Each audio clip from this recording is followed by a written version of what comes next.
ప్రభువైన యేసుక్రీస్తు నామంలో ఈ కార్యక్రమాన్ని వీక్షిస్తున్న దేవుని బిడ్డలైన మీ అందరికీ శుభములు, వందనాలు నేను తెలియచేస్తున్నాను. ఈ సమయంలో దేవుని వాక్యములో నుండి ఒక ప్రత్యేకమైన ప్రార్థనను మీకు జ్ఞాపకం చేయగోరుతూ నేను మీ ముందుకు వస్తున్నాను. బైబిల్లో పలు విధములైన ప్రార్థనలు మీరు గమనించగలుగుతారు. కానీ ఒక వింతైన ప్రార్థనగాను, ఎవరు చెయ్యలేని ప్రార్థనగాను ఒక భక్తుడు చేసిన ప్రార్థనను నేను మీకు చూపించగోరుతూ నేను మీ ముందుకు వస్తున్నాను. సామెతల గ్రంథం 30వ అధ్యాయం 7-8 వచనాలు మనం చదువుతూ ఉన్నప్పుడు ఆ భక్తుడు ఇలాగును ప్రార్థన చేస్తున్నాడు. వినండి. దేవా, నేను నీతో 2 మనవులు చేసుకొనుచున్నాను. నేను చనిపోకముందు వాటిని నాకు అనుగ్రహించుము. వ్యర్థమైన వాటిని, అబద్ధములను నాకు దూరంగా నుంచుము. పేదరికమునైనను ఐశ్వర్యమునైనను నాకు దయచేయకుము. తగినంత ఆహారము నాకు అనుగ్రహింపుము అని ఈ భక్తుడు చేసిన ప్రార్థన మనకి వచనాల్లో కనిపిస్తుంది. 2 మనవులు చేస్తున్నాను, నేను చనిపోకముందు వాటిని నాకు అనుగ్రహించు అంటాడు. ఈ 2 మనవుల్లో మొదటి ప్రార్థనను నేను మీ ముందుకు తీసుకుని వస్తున్నాను. మొదటి ప్రార్థన ఏంటి అనంటే, దేవా, వ్యర్థమైన వాటిని, అబద్ధములను నాకు దూరముగా ఉంచు అంటున్నాడు. దేవుని బిడ్డల జీవితాల్లో ఈ ప్రార్థన చాలా అవసరం.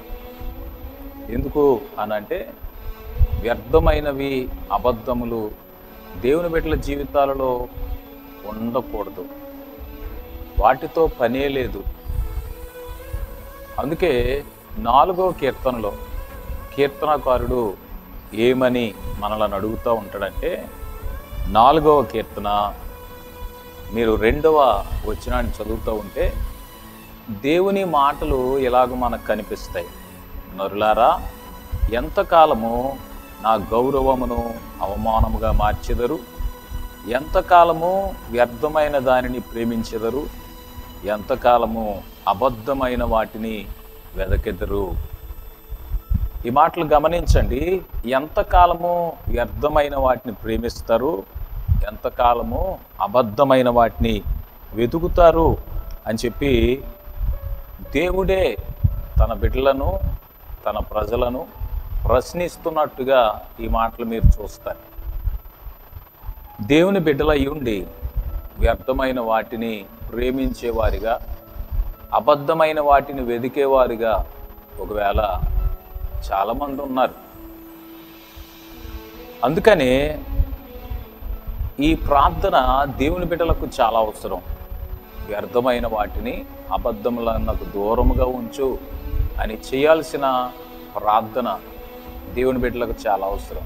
ఎందుకు అనంటే, ఏదైనా తోటలో అబద్ధమును నిజముగా చూపించి, అబద్ధమే నిజమని నమ్మించి, ఆదాము అవ్వలను దారి తప్పించిన, లేక మభ్యపెట్టిన, భ్రమపరిచిన అపవాది కార్యాన్ని మీరు చూస్తారు.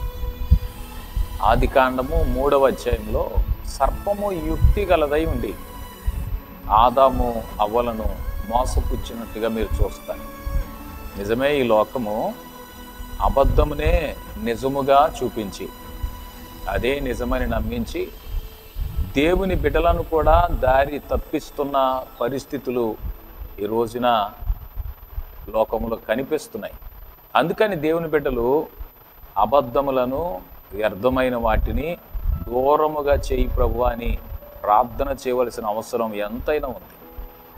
నేను ఈ దినం వ్యర్థమైనవి 3 సంగతులు నేను మీ ముందుకు తీసుకొని రాబోతున్నాను.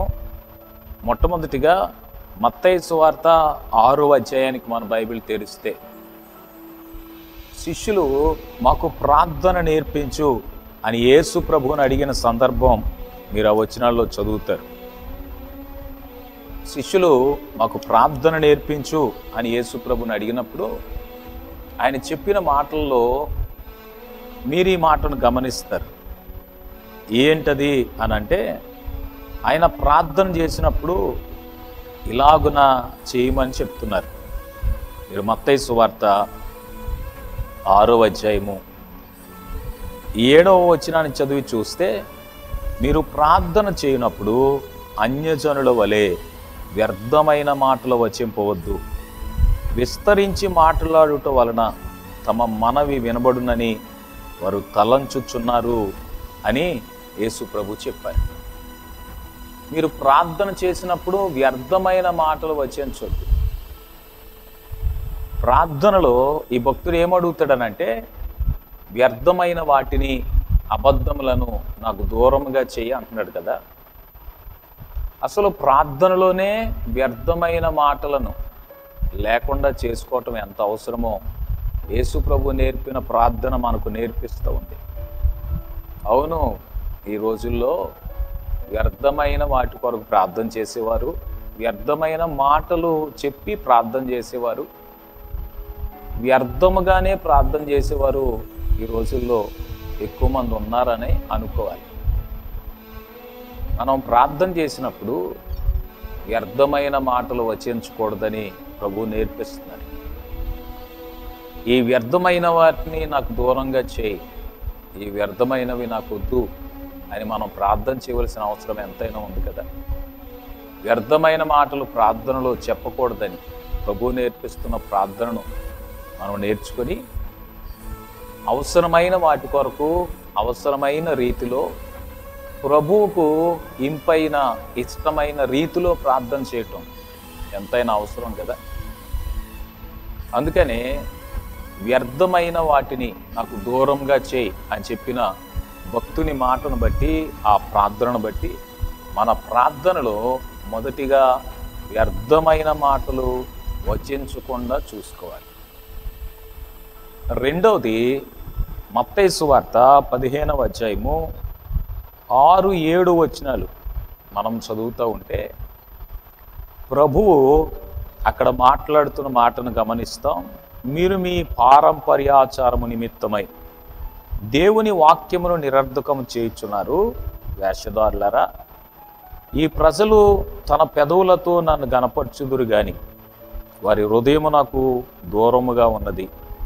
మనుషులు కల్పించిన పద్ధతులు దైవోపదేశములని బోధించుచు వారు నన్ను వ్యర్థముగా ఆరాధించుచున్నారని యెషయా మిమ్మును గూర్చి ప్రవచించిన మాట సరియే అని వారితో చెప్పినట్టుగా ఈ మత్తయి ఈ మాటలు రాస్తున్నారు. మొట్టమొదటిది ప్రార్థనలో వ్యర్థమైన మాటలు వచించటం. రెండోది వ్యర్థముగా దేవునిని ఆరాధించటం. ప్రార్థన, ఆరాధన దేవుని బిడ్డలకు చాలా ప్రాముఖ్యమైనవి కదా. మరి దేవునికి ప్రార్థన చేసినప్పుడేమో వ్యర్థమైన మాటలు చెప్పటం, రెండోది మనుషులు కల్పించిన పద్ధతులు దేవుని యొక్క ఉపదేశములని, అది దేవుని వాక్యములోనివేనని, దేవుడే నియమించిన పద్ధతులని బోధిస్తూ వ్యర్థముగా ఆరాధించటం. ఇలాంటి వ్యర్థమైన వాటిని దేవుని బిడ్డల జీవితంలో దూరముగా చేసుకోవటం ఎంతైనా అవసరం కదా. ఇది నాన్న చాలాసార్లు చాలామంది మానవులు కల్పించిన పద్ధతుల్ని దేవుని ఆరాధనలోనికి తీసుకుని వచ్చి దేవుని సన్నిధిలో, దేవుని పరిచర్యలో, దేవుని పనిలో, దేవుని పద్ధతిలో వాటిని చేర్చి ఇవి దేవుని ఉపదేశములే అని బోధించటం, దేవుని పద్ధతులే అని మనుషులకు నేర్పించటం ఎంత శోచనీయం, ఎంత విచారకరం. వారు వ్యర్థముగా దేవుణ్ణి ఆరాధిస్తున్నారని దేవుని వాక్యం చెప్తా ఉంది. దేవుని బిడ్డ, నీ మాటల్లో, నీ ప్రార్థనలో వ్యర్థమైన మాటలు వచించకుండా చూసుకోవటం అవసరం. రెండోది, దేవుని ఆరాధిస్తున్నప్పుడు మానవులు కల్పించిన పద్ధతుల ప్రకారంగా చేసి వ్యర్థముగా దేవుని ఆరాధించకుండా చూసుకోవడం చాలా అవసరం. మూడో విషయం, పేతురు రాసిన మొదటి పత్రిక 1వ అధ్యాయం 18వ వచనాన్ని మనం చదువుతున్నప్పుడు, పితృపారంపర్యమైన మీ వ్యర్థ ప్రవర్తనను విడిచిపెట్టినట్లుగా వెండి బంగారముల వంటి క్షయ వస్తువుల చేత మీరు విమోచింపబడలేదు కానీ అమూల్యమైన రక్తము చేత, అనగా నిర్దోషమును నిష్కలంకమునగు గొర్రె పిల్ల వంటి క్రీస్తు రక్తం చేత విమోచింపబడితిరని మీరు ఎరుగుదురు కదా అని పేతురు తన పత్రికను రాస్తున్నారు. వ్యర్థమైన ప్రవర్తన విడిచిపెట్టేటట్టుగా ఇది నాన్న దేవుని బిడ్డలై ఉండి, యేసుక్రీస్తు రక్తంలో కడగబడిన వారై ఉండి, యేసుక్రీస్తు చేత అమూల్యమైన రక్తం ఇచ్చి కొనబడిన వారై ఉండి, ఇంకా వ్యర్థమైన ప్రవర్తనతోనే బ్రతుకుతున్నవారు దేవుని సంఘములో, దేవుని సంఘాలలో చాలామందే ఉన్నారు. వ్యర్థమైన ప్రవర్తన మీరు విడిచిపెట్టాలి. అందుకే ఈ భక్తుడు చేస్తున్న ప్రార్థన మీరు కూడా చేయవలసిన అవసరం ఉంది. వ్యర్థమైన వాటిని, అబద్ధములను నాకు దూరముగా చేయమని. మానవులు కల్పించిన పద్ధతులే దేవుని యొక్క ఉపదేశములని, అబద్ధాన్ని కూడా నిజముగా చూపిస్తున్న ఈ లోకంలో అపవాది కల్పించిన అబద్ధములను, అబద్ధమే నిజమని చూపించి సంఘంలోనికి వాటిని తీసుకుని వచ్చిన పరిస్థితులను మనం గమనిస్తున్నప్పుడు, అబద్ధములను, వ్యర్థమైన వాటిని నాకు దూరముగా చేయని ప్రార్థన చేయటం చాలా అవసరం. వ్యర్థమైన ప్రవర్తన పితృపారంపర్యంగా వచ్చింది. పూర్వీకులు, మనకంటే ముందున్న తరాల వారు వ్యర్థమైన ప్రవర్తనను తీసుకుని వచ్చారు అని వచ్చిన మనకు నేర్పిస్తుంది. వాటన్నిటినీ విడిచిపెట్టేటట్టు మనం అమూల్యమైన గొర్రెపిల్ల వంటి క్రీస్తు రక్తం చేత విమోచించబడ్డాం. ఇంకా ఆ ప్రవర్తననే, ఇంకా ఆ పద్ధతులనే, ఇంకా ఆ పనులనే చేస్తూ దేవుని బిడలుగా మనం బ్రతకటం విచారకరమైన సంగతి. అందుకనే ఈ భక్తుడు చేసిన ప్రార్థనను అనుసరించి వ్యర్థమైన వాటిని నాకు దూరముగా చేయి. దేవుని బిడ్డలు ప్రవర్తించవలసిన రీతిలోనే, దేవుని బిడ్డలు ఆరాధించవలసిన రీతిలోనే, దేవుని బిడ్డలు ప్రార్థన చేయవలసిన రీతిలోనే మీ ప్రార్థన, మీ ఆరాధన, మీ ప్రవర్తన ఉండాలి అని కోరుతూ ఈ మాటలు నేను మీకు తెలియచేస్తున్నాను. దేవుడు మీ ఆత్మీయ జీవితంలో, మీ ఆధ్యాత్మికమైన ప్రయాణంలో వ్యర్థమైన వాటిని దూరముగా చేసి మీ ప్రార్థన, మీ ఆరాధన, మీ ప్రవర్తన దేవునికి ఇష్టమైన, అర్థవంతమైన ఆత్మీయ జీవితముగా ఉండేటట్టుగా ప్రభువు మీకు సహాయము చేయునుగాక. ఈ మాటల ద్వారా దేవుడు మిమ్మల్ని దీవించునుగాక. ఆమేన్.